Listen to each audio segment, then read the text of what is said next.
Hello children of 12th class of the Brain Shaper School. Today we will take some formulae of magnetic field due to a magnet. देखिए magnet के कारण जो magnetic field होता है उनके फार्मूले dipole के कारण जो इलेक्ट्रिक फील्ड है उसके जैसे ही होते हैं। तो मैं उसी तरह बिल्कुल फार्मूले आपको बता देता हूँ। वैसे इस साल ये सिलेबस से हटा दिया गया है पर फिर भी आपको आवश्यकता पड़ सकती है। जैसे देखिए ये इलेक्ट्रिक डायपोल है कि पॉजिटिव और नेगेटिव चार्ज और ये डिस्टेंस 2l और एक्सिस पर जो मैग्नेटिक फील्ड होता है वो 1/4 पाई एप्सिलॉन 0 2pr यहाँ पे जो कि सेंटर से r डिस्टेंस पे एक पॉइंट है तो वहाँ पर मैग्नेटिक इलेक्ट्रिक फील्ड होगा 2pr अपान r² माइनस l² का होल स्क्वायर। तो जैसे ये डायपोल के कारण यहाँ इलेक्ट्रिक फील्ड होता है वैसे ही मैग्नेट के कारण भी ये नॉर्थ है और ये साउथ तो पोल उनके बीच के डिस्टेंस यहाँ भी 2l और एक्सिस पर एक पॉइंट ले लें P जो कि मैग्नेट के सेंटर से r डिस्टेंस पर है और यहाँ जैसे वहाँ डायपोल मोमेंट होता है P is equal to 2ql जहाँ ये q माइनस q और ये प्लस q है।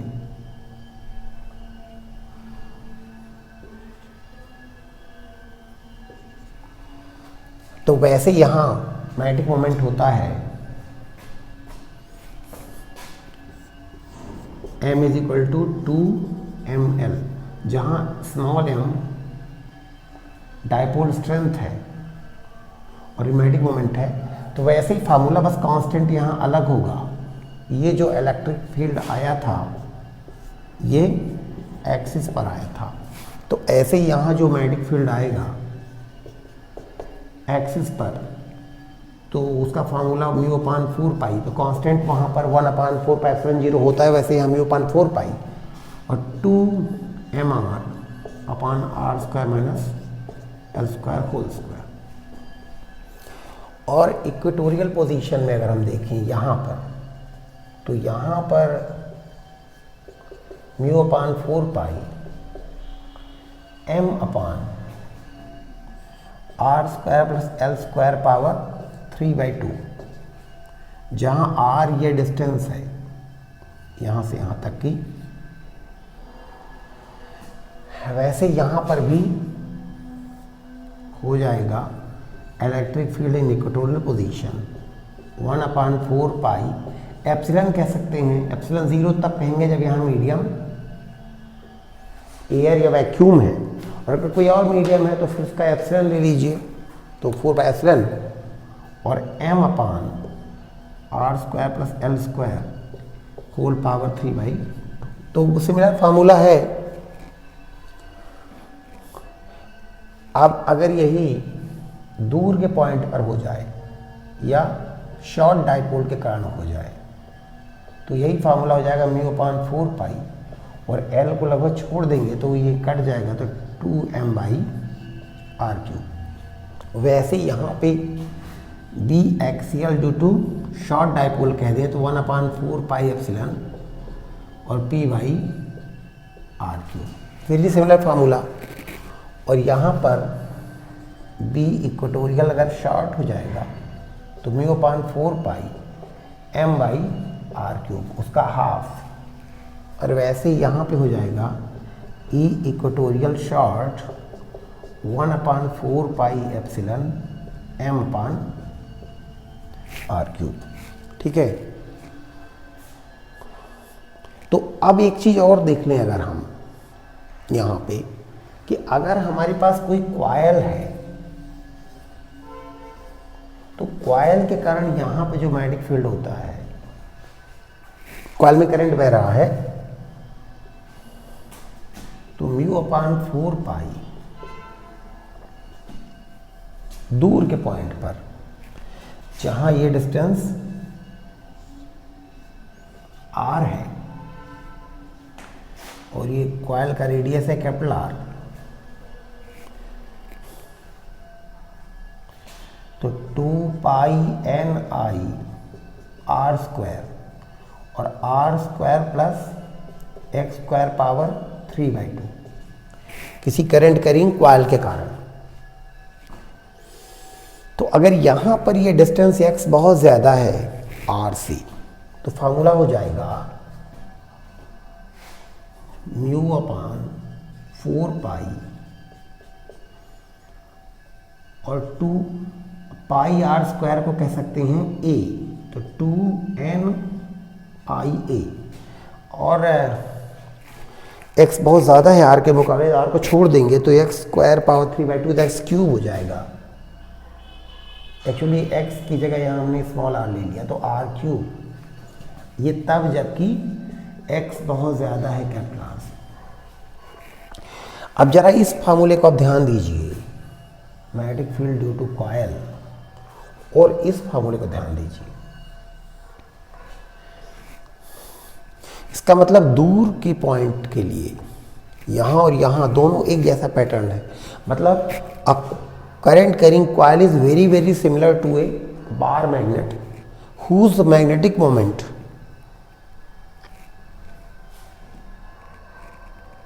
इज एन आई ए।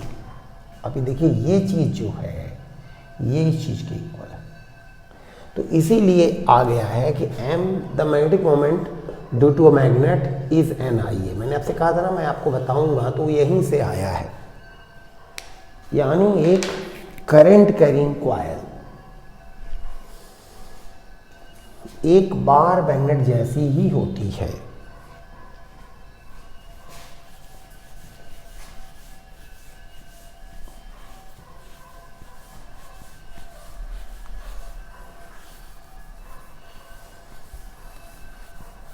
तो अब देखिए यहाँ पे एक छोटी सी बात आपको बता दूं कि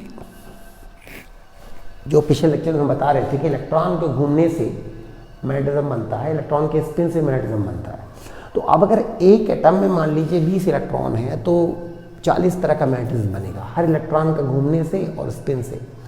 अब कोई मैग्नेट, मान लीजिए ये एटम है तो मैग्नेटिज्म बनेगा, तो मान लीजिए कि एक इलेक्ट्रॉन ऐसे घूम रहा तो करंट ऐसे बहेगा तो मैग्नेटिज्म इधर को बनेगा, दूसरा ऐसे घूम रहा तो मैग्नेटिज्म इधर को बनेगा, तीसरा ऐसे घूम रहा तो मैग्नेटिज्म ऐसे बनेगा। अब वो कई प्रकार से 20 इलेक्ट्रॉन घूम रहे हैं, उसके 40 मैग्नेटिज्म है, तो कोई ऐसे बना, कोई ऐसे बना, कोई ऐसे बना, कोई ऐसे बना, कोई ऐसे बना। अब इनका सबका जो आप वेक्टर समीशन करेंगे एक टोटल मैग्नेटिज्म बनेगा, total magnetic field of atom. अब मान लीजिए कोई मॉलिक्यूल है, कई सारे एटम है, अब वो सभी एटम का इस एटम का ये मैग्नेटिक फील्ड, इस एटम का ये मैग्नेटिक फील्ड, इसका ये मैग्नेटिक फील्ड जुड़कर मॉलिक्यूल का टोटल मैग्नेटिक फील्ड बन जाएगा। तो अब कुछ पूरे मॉलिक्यूल का एक मैग्नेटिक फील्ड, मैग्नेटिक, जैसे मान लीजिए ये बहुत सारे एटम्स हैं तो उनका एक टोटल जो मैग्नेटिक मोमेंट है वो बनेगा। तो वो मैग्नेटिक मोमेंट कितना बनेगा उसी से सब्सटेंसेस अलग अलग होंगे। अगर वो मैग्नेटिक मोमेंट पर्याप्त है तो ये सब्सटेंस कहलाएगा फेरोमैग्नेटिक सब्सटेंस। फेरोमैग्नेटिक सब्सटेंस कि अगर मैग्नेटिक मोमेंट काफ़ी है, magnetic moment of one molecule is sufficient, तो फेरोमैग्नेटिक हो गया। अगर मैग्नेटिक मोमेंट 0 हो गया,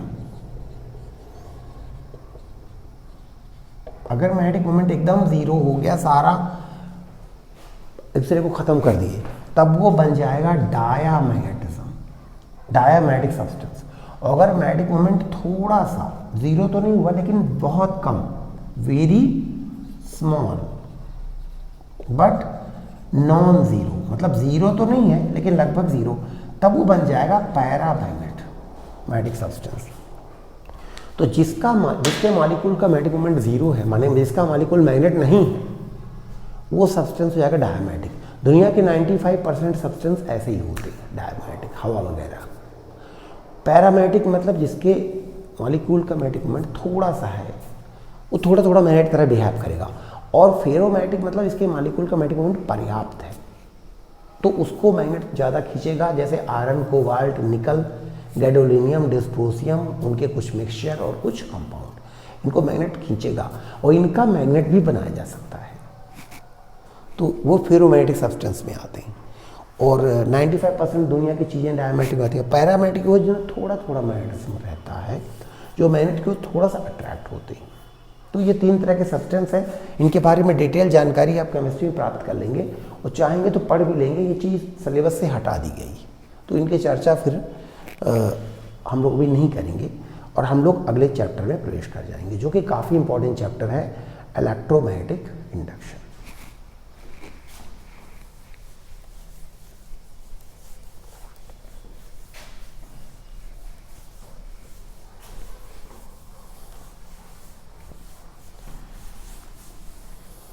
तो हमने यहाँ पर कितने तरह के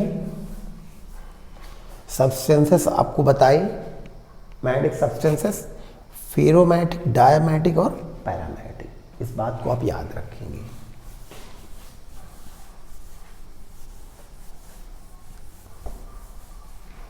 और इनके 2-2, 4-4 एग्जाम्पल्स भी आप बुक से देख के रख लेंगे, ठीक है। तो ये आपका होमवर्क है, इनके 3-3 एग्जाम्पल्स आप जो है लिख के हमको बताएंगे हम लोगों के नए सॉफ्टवेयर टॉकस पर, ठीक है। तो यही आपका आज का होमवर्क है कि टॉकस पे आप ये लिख के बताएंगे।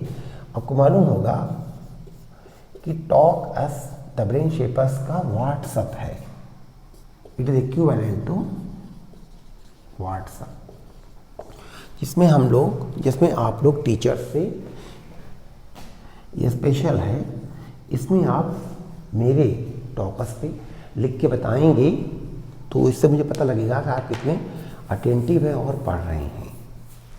तो टॉकस पे लिख के आप फेरोमैग्नेटिक सब्सटेंस के 2 एग्जाम्पल, 2 डाया, 2 पैरा लिख के बताएंगे, तो उससे उन बच्चों के लिस्ट में आपका नाम लिखा जाएगा जो केयरफुल हैं और पढ़ाई लिखाई कर रहे हैं।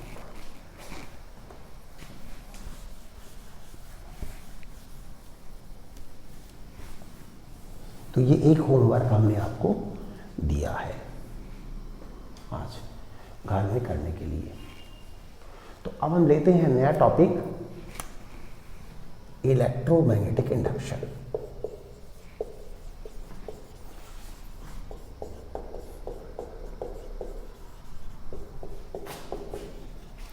इसे शॉर्ट में हम लोग EMI भी कहते हैं।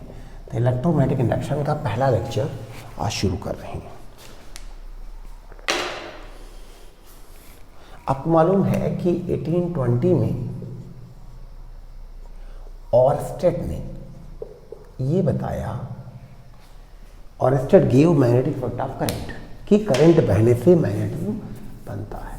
और उससे ये हुआ कि बहुत सारे scientist, Ampere, Fleming, Biot, Savart, Laplace, बहुत सारे साइंटिस्ट, मैक्सवेल, सभी भिड़ गए और सभी ने इस नई चीज़ से बहुत कुछ निकाला।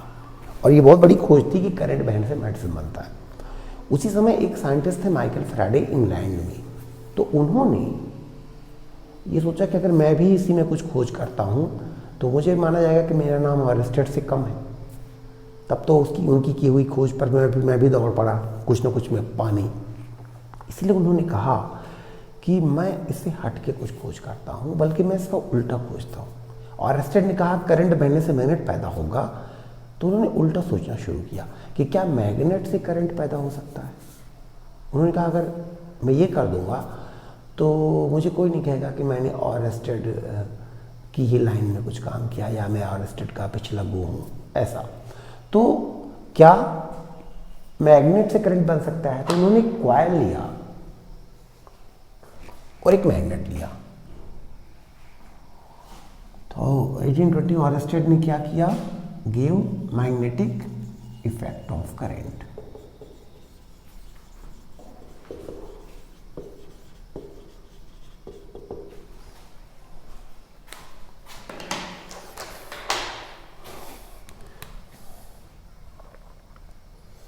तो उन्होंने कॉइल लिया और कॉइल में करंट बहेगा कि नहीं बहेगा इसको देखने के लिए उन्होंने इसमें एक गैल्वेनोमीटर लगा दिया कि करंट बहेगा तो डिफ्लेक्शन आएगा। और फिर एक मैग्नेट उन्होंने यहाँ रखा, पावरफुल मैग्नेट ले लिया, फिर देखा, फिर मैग्नेट को पास में रखा, मैग्नेट को दूर रखा, मैग्नेट को ऐसे रखा, ऐसे रखा, इसके अंदर डाल दिया मैग्नेट। नाना प्रकार से उन्होंने करके देखा और निडल में डिफ्लेक्शन नहीं आना था, नहीं आया, यानी कोई करंट नहीं बना। उन्होंने तमाम प्रकार से एक मैग्नेट को कॉइल के सामने रखा, कॉइल आगे पीछे दाएं बाएं, और उन्होंने देखा कि नहीं बना। वो दूसरे भी एक्सपेरिमेंट कर रहे थे, वो एक बड़े साइंटिस्ट थे, लेकिन इस एक्सपेरिमेंट पर भी उनका ध्यान था। और ये कहा जाता है कि उन्होंने इस काम में, कि मैं ऑलस्टेट का पिछलग्गू नहीं हूँ, मैं भी उनसे बड़ा मैं कुछ खोजूंगा दुनिया के लिए, इस काम में उन्होंने 11 साल बिता दिए और उनको कुछ नहीं मिला। उन्होंने कहा कि मैं मूर्खता कर रहा था, मुझे नहीं मालूम था कि मैग्नेट से करंट नहीं बने। देखिए करंट कैसे बनता है आप जानते हैं, सेल हम लेते हैं उससे करंट बनता है, क्या मैग्नेट को तार के सामने रखने से करंट बनेगा? तो ये मूर्खता की बात ही थी, इससे कैसे करंट बनने लगेगा? तो नहीं बनना था और नहीं बना। तो ये कहा जाता है कि 1831 11 साल बाद एक दिन वो निराश हो गए। उन्होंने कहा कि बेकार मैंने टाइम वेस्ट किया और ये मैग्नेट से कॉइल में करंट नहीं बनेगा और फालतू में परेशान रहा कि कैसे बनेगा। तो इस निराशा में उन्होंने वो मैग्नेट को लेके कुछ विचार कर रहे थे, उस निराशा में उन्होंने कहा कि बेकार है, न बनेगा। उन्होंने फेंक दिया मैग्नेट। तो मैग्नेट को तेजी से फेंक दिया कि फालतू है। तो मैग्नेट के तेजी से दौड़ने के कारण उन्होंने देखा कि एक मोमेंट के लिए, एक क्षण के लिए गैल्वेनोमीटर में डिफ्लेक्शन आया, ऐसे आया, खत्म हो गया डिफ्लेक्शन, यानी करंट बना। तब उनको गलती रियलाइज हुई कि मैग्नेट कॉइल कहाँ रखा जाए, मैग्नेट कहाँ रखा जाए, इससे करंट नहीं बनता। कॉइल और मैग्नेट के बीच जब मोशन होता है तब करंट बनता है। मतलब कॉइल और मैग्नेट काफ़ी नहीं है, कॉइल, मैग्नेट और मोशन, मतलब कॉइल रुकी रहे, मैग्नेट दौड़े, मैग्नेट रुका रहे, कॉइल दौड़े, दोनों दौड़े, इसमें भी तो मैग्नेट और कॉइल दोनों दौड़े तो उसके कारण करंट बनता है। फिर उन्होंने बार बार फेंक के देखा और बार बार उनको डिफ्लेक्शन मिला। ये बात अलग है कि जब तक मैग्नेट दौड़ता रहा तभी फिर डिफ्लेक्शन था, और जब मैग्नेट रुक गया तो डिफ्लेक्शन खत्म हो गया। यानी as long as there is relative motion between coil and magnet the current is produced in the coil, current पैदा होता है। और इस तरह से बिना सेल के करंट पैदा करने की एक गजब की मेथड उनको मिल गई और उन्होंने पूरी दुनिया को ये उपहार के रूप में दिया।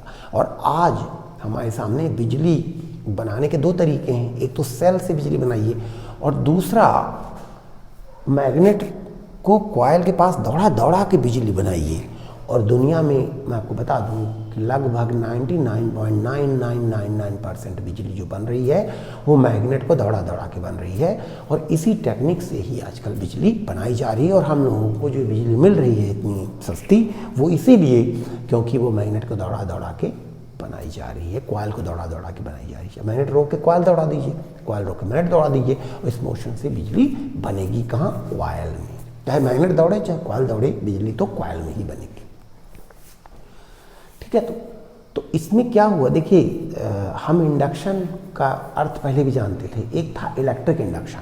इलेक्ट्रिक इंडक्शन क्या है कि अगर कोई बॉडी चार्ज हो बॉडी, और चार्ज बॉडी के सामने हम अगर कोई अनचार्ज बॉडी रख दें तो उसमें भी चार्ज आ जाता है, इसको बोलते हैं इलेक्ट्रिक इंडक्शन।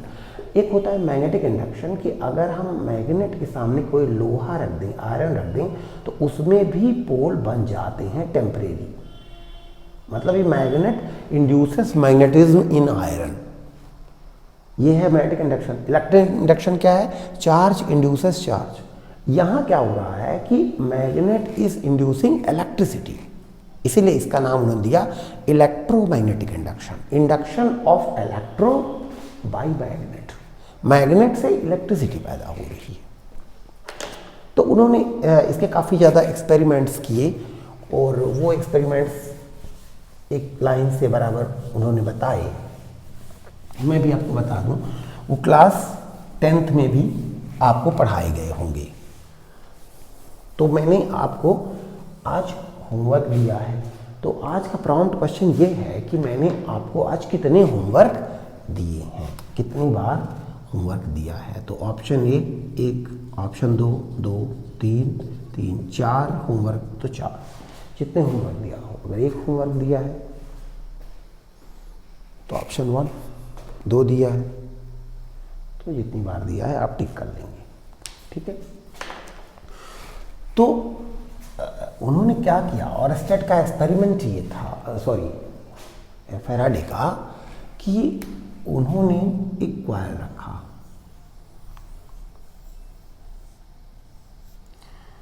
और यहाँ गैल्वेनोमीटर ले लिया। शुरू में रीडिंग 0 थी और उन्होंने एक मैग्नेट यहाँ रख दिया और मैग्नेट ये रेस्ट में था।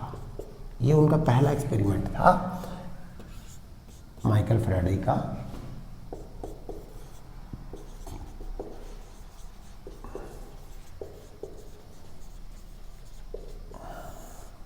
कि भाई कुछ ये भी रेस्ट में था और कोई करंट वगैरह नहीं बना।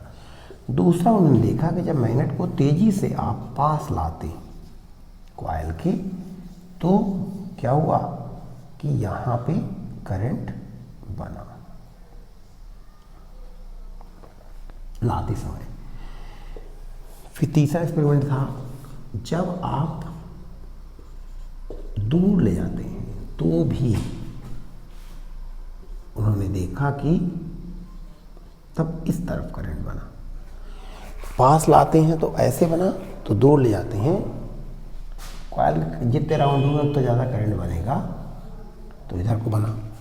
फिर उन्होंने अभी वो साउथ को दूर ले आ रहे थे, अब उन्होंने नॉर्थ को दूर पलट के फिर ले गए दूर, तो क्या हुआ, करंट पलट गया।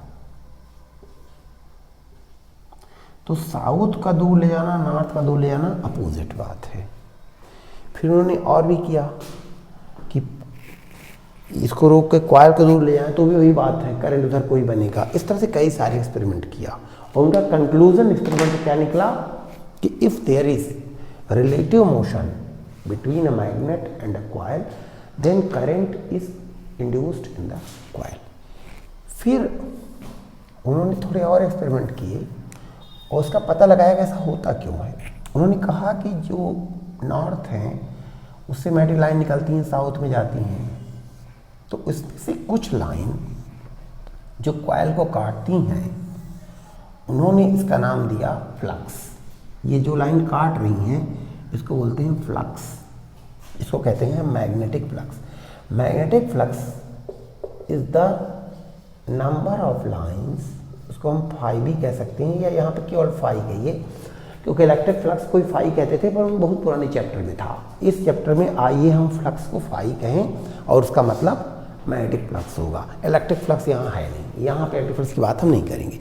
तो मैग्नेटिक फ्लक्स क्या है, the number of lines meeting normally to a surface.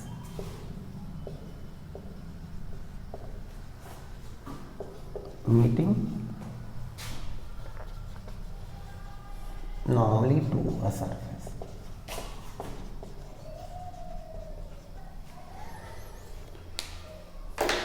तो इसकी एक मैथमेटिकल डेफिनेशन भी है कि magnetic flux linked with a surface, जैसे इलेक्ट्रिक फ्लक्स की डेफिनेशन थी, is the integral of magnetic field for that surface, limit for that surface, integral B D S. ठीक है, और इसकी यूनिट हो जाएगी बी की टेस्ला मीटर स्क्वायर। ये एस ये एक स्केलर है जिसकी यूनिट होगी टेस्ला मीटर स्क्वायर और जिसका नाम हम लोग वेबर भी कहते हैं, capital W. B capital W वाट हो जाएगा small B, weber W B.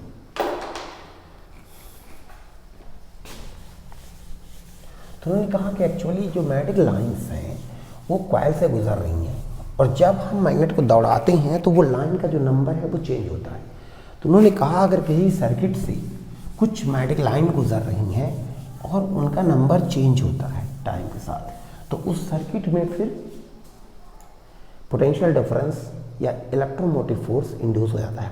Electromotive force उन्होंने इसलिए कहा कि उस सर्किट में कोई और सेल तो लगा नहीं था, तो करंट कैसे बहने लगा, यानी किसी सर्किट में लाइन के बदलने से वो लाइन का बदलना ही बन गया सेल। क्योंकि अगर कोई सर्किट है और उसमें करंट नहीं है, तो यदि करंट आ गया तो इसका मतलब कि सेल आ गया। यानी किसी सर्किट से जो लाइन गुजर रही हैं, अगर वो लाइन टाइम से बदले टाइम के साथ, तो सर्किट ये लाइन का बदलना ही एक सेल बन जाता है और सेल का ईएमएफ होता है, तो इसीलिए कहते हैं कि ईएमएफ पैदा होता है सर्किट में ही। ऐसा लगता है मानो किसी ने सेल लगा दिया। किसी भी सर्किट में मैग्नेटिक लाइन गुजर रही है तो कोई दिक्कत नहीं, लेकिन वो अगर बदलें तो ऐसा लगता है जैसे सर्किट में एक सोर्स आ गया हो, सोर्स ऑफ करंट आ गया हो। तो इसी घटना को इलेक्ट्रोमैग्नेटिक इंडक्शन कहते हैं। तो आज की हमारी डेफिनेशन यही है कि इलेक्ट्रोमैग्नेटिक इंडक्शन क्या है। I tell you the definition of electromagnetic induction. If magnetic flux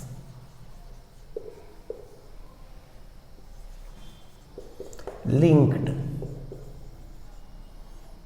to a circuit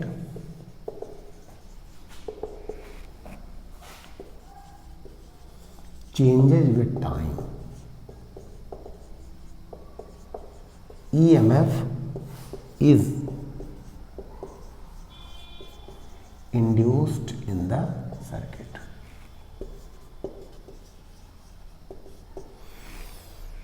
Magnetic flux linked to a circuit changes with time, EMF is induced in the circuit. This is called electromagnetic induction.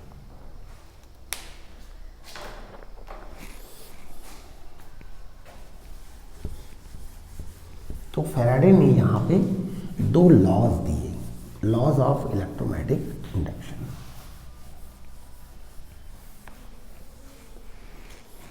जो पहला law है वो यही है, definition ही है, Faraday's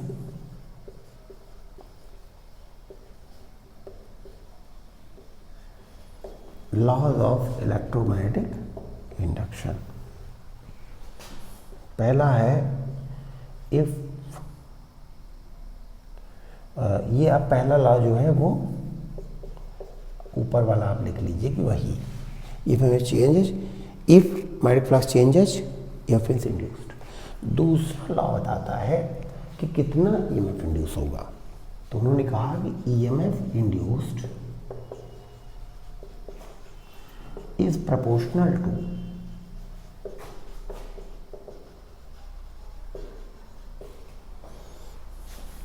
the rate of change of, it is proportional to rate of change of flux। मतलब flux मान लीजिए कि 20 था, तो बढ़ के मान लीजिए हो गया 100, तो 20 से 100 हो गया, मतलब कितना बदल गया 80। तो 80 इज चेंज ऑफ फ्लक्स। मान लीजिए ये फ्लक्स चेंज हुआ 10 सेकेंड में, इतना 10 सेकेंड पहले 20 था और बाद में 100 हो गया, तो 80 का चेंज हुआ कितनी देर में, 10 सेकेंड में। तो 1 सेकेंड में कितना चेंज हुआ, 8, 80/10 यानी 8 चेंज हुआ। तो 8 के ही प्रोपोर्शनल होगा EMF। तो EMF induced is proportional to change of flux per unit time। तो EMF is equal to a constant K d phi by dt, d phi change of flux, और K की value यहाँ पे -1 होती है, इसीलिए ये हो जाएगा -d phi by dt। लेकिन ऐसा तब होती है जब इंटरनेशनल सिस्टम की बात करें। यहाँ पे फाई वेबर में है और T तो सेकंड में है, और ईएमएफ जो है वेबर पर सेकंड में यानी वोल्ट। तो याद रखें वेबर पर सेकंड को ही हम कहते हैं वोल्ट।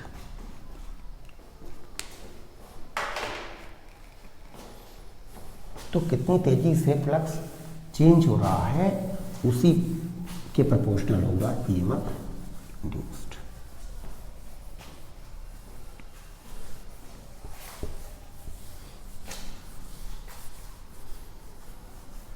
ये काफ़ी ज़्यादा आसान और मज़ेदार चैप्टर है, तो आप इसको अच्छे से सारी वीडियोस देखिए और नोट्स बनाइए और तैयारी करिए। So thank you very much for watching.